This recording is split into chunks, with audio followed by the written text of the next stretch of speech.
To work or not to work? I'm not going to be the modern Shakespearean theater expert here. What I'm talking about is the so-called bedside decision. You're on the side of the bed and you think, well, should I go to work today or not? Because probably you're not feeling too well or you haven't slept that well. You are unsure if you should go to bed or not.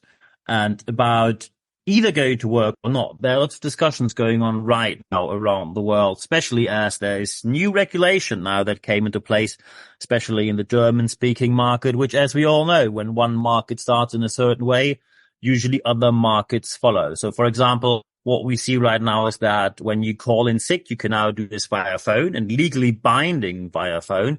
You can do this via an app. And also there's a new way how to call in sick, which is purely digital. It's anonymized. So you do not see which doctor made it possible that you actually call in sick. And also your employer does not get any of the details. So your employer doesn't know anything else except you called in sick.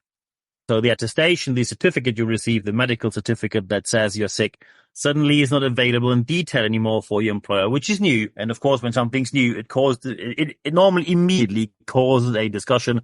Should we do this or not? And let's look into the facts before we go into ideology here, because we very clearly now have a lot of anger going on both sides. While employers often say, my employer would prefer to show me up at work even if I'm half dead.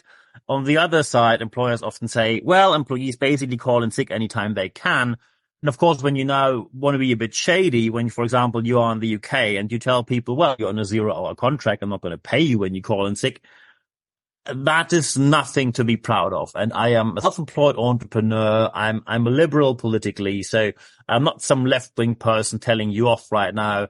There is nothing to be proud of when you blackmail people into show up when they're sick because they need the payment. Presentism is even worse of a problem than absenteeism. And you will know the reason for that in a minute. So let's look into the facts. So first, I'm calling in sick via the phone. You call a doctor and you get a medical certificate. It makes sense because it makes it impossible to have cross-contamination. Sometimes people got even worse sick than they were before just by waiting at the doctors, getting contamination from other people who had even worse diseases, and then it was cross-contamination taking place in the waiting room. You do not want to have this. So as soon as you want to make it just very difficult for people to show up, go here, go there, drive here, drive there, you do not want that people get cross-contamination. So it is possible that it makes sense. We know this from the pandemic, but even today, know that certain aspects are just good to be done via phone. And of course, the other option to call in sick via an app can also be reasonable because we all know that costs for healthcare are on the rise. We have more and more people living on this planet. So when you say you do not want to make it possible via an app, it means that when more and more people are living here, you pretty much need more and more doctors' practices. That needs more and more space, more and more rent. And that means the costs are going to explode year by year by year. With an app, you can not only push digitization, you have costs that are actually lowered, and you have everything way more efficient way. I have to make an exception here. The way that in Germany they now implemented the calling in sick system, especially for the employer side, has not been done very well. It's another fail, at least another not very well done digital project in Germany. I can't say I'm surprised when I hear digitization in Germany. It's almost an oxymoron already. So, but that's a completely different story. And also the third aspect here is when you think that just harder regulation makes people show up at work, that is not the case.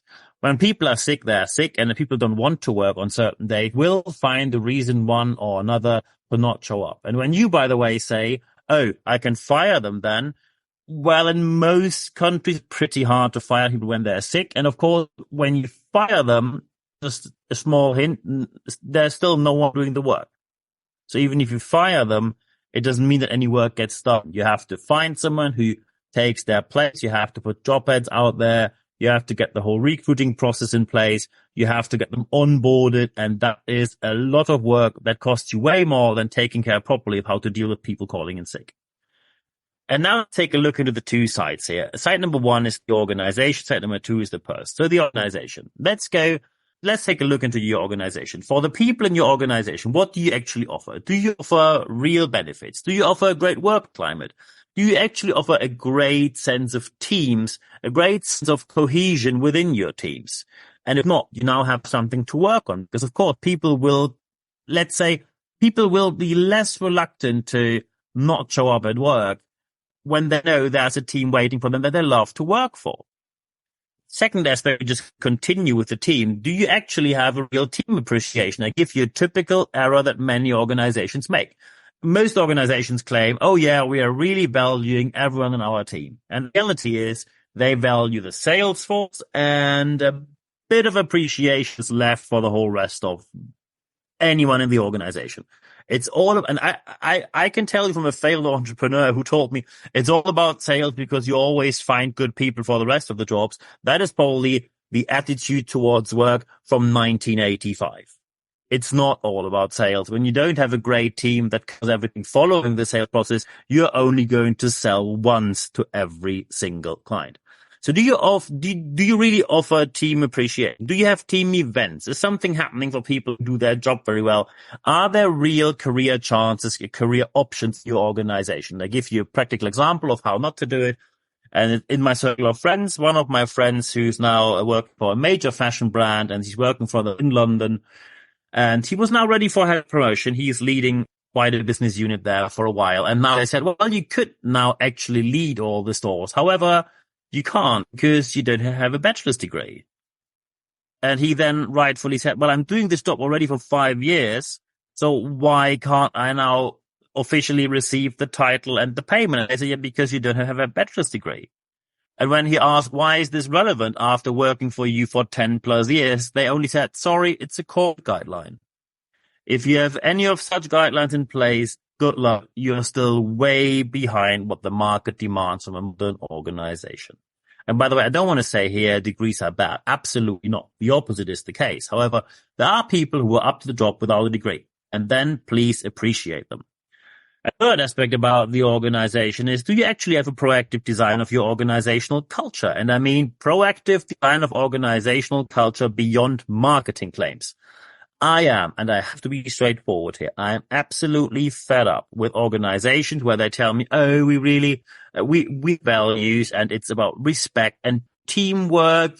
Teamwork makes the dream work, and it's all about appreciation and a great leadership. In reality, nothing of that takes place. So please, when you design your organizational culture, don't just hire a marketing department that does a couple of posters and create them and puts them in the elevator. You need more than that. You need a proactively designed organizational culture, which always includes every single person working in your organization.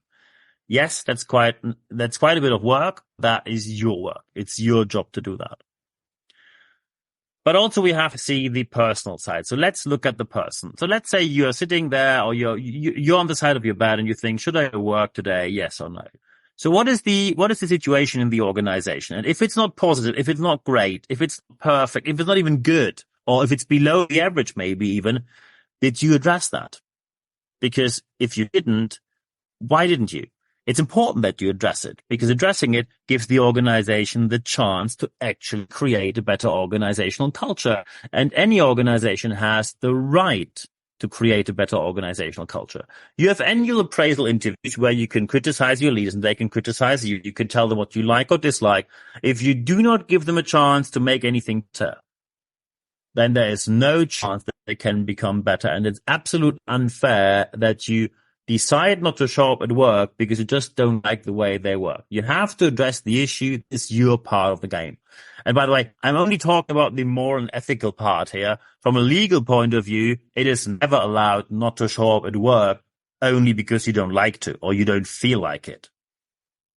Second aspect for the person is the team. How is communication? How is the cohesion? How is the whole system in your team organized? Is there a real team, or are there differences between either new people aren't accepted, or some people are there for a very long time? They hold everything they want to have just by themselves. They don't share their knowledge. They don't share their experience. Or is there a difference between people who are on unlimited contract and limited contract, or even given permanent contracts or temporary contracts? Is there any difference between them?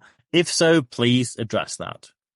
It's only fair to address it. When you address it and they didn't give a damn, then you can still say, well, not a great organization. And by the way, then, and now we come to the third aspect, the personal side. What is it that you think of yourself? Don't we all have a certain minimum expectation of ourselves? And even if you don't like it where you work right now, isn't it still better to show up and then apply somewhere else to get a better job afterwards? Also, work has certain social structure. You meet people who you most likely will like, or some of them. It structures your day. You receive payment, of course. There is a certain benefit for you. This is why with psychological studies, they found out that unemployment has a very high psychological toll because you feel like no one needs you.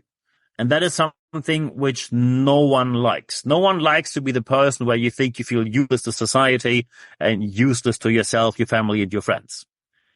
So the benefit for yourself to show up also is that sometimes when you're doing great in the morning, it gets better during the day or even when you're just on the way to work. And also, besides all of that, it is a pretty hard position to say you expect a lot from your organization while on the other end of the game, you do not even deliver the bare minimum of a working contract.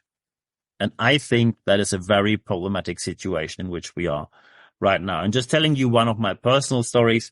So I had the amazing opportunity or the amazing event that after a full week of training, coaching and consulting, on Friday during my lunch break, I had a schnitzel baguette. It sounds very German because it is. I ate that in Germany.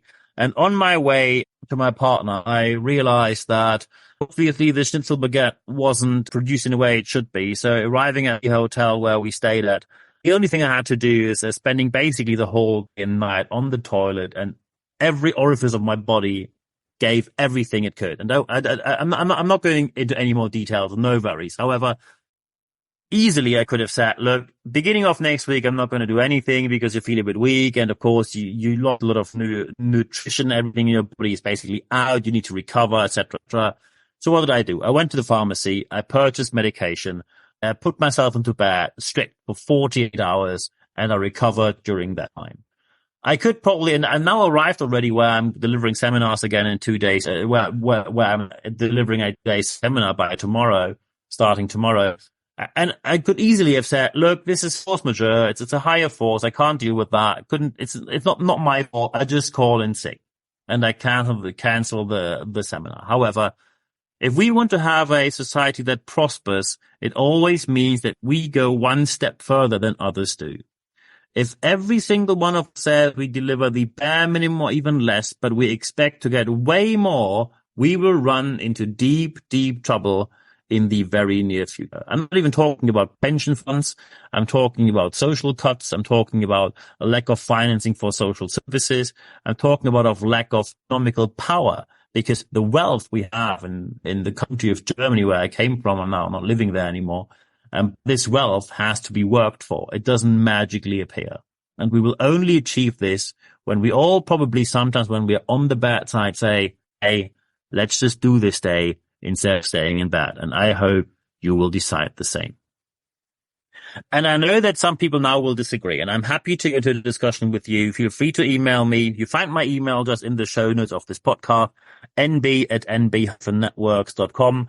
I also put my LinkedIn in there, so feel free to connect with me on there as well. Of course, we have live sessions, so you can talk to me live as well. When you go to expert.nb-networks.com, then you can put your email address in there and you only receive one email every Wednesday morning. It's 100% content. There is an ad guarantee. And in this email, you do not only find everything I published, you also find access to the live sessions I just told you about. But the third step is the most important one, and that is the one I always highly recommend. Apply what you heard in this podcast, because only when you apply what you heard, you will be able to get the benefits out of that and to create a better organization, because there's probably a reason why you're listening to this podcast. And one of the reasons is most likely you will have a better workplace, or you want to have a better workplace than you have at the moment, or you just want to stay up to date and keep it a great workplace as it already is. I wish you all the best. Thank you very much again for listening. And at the end of this podcast, there's only one thing left for me to say. Thank you very much. for your time.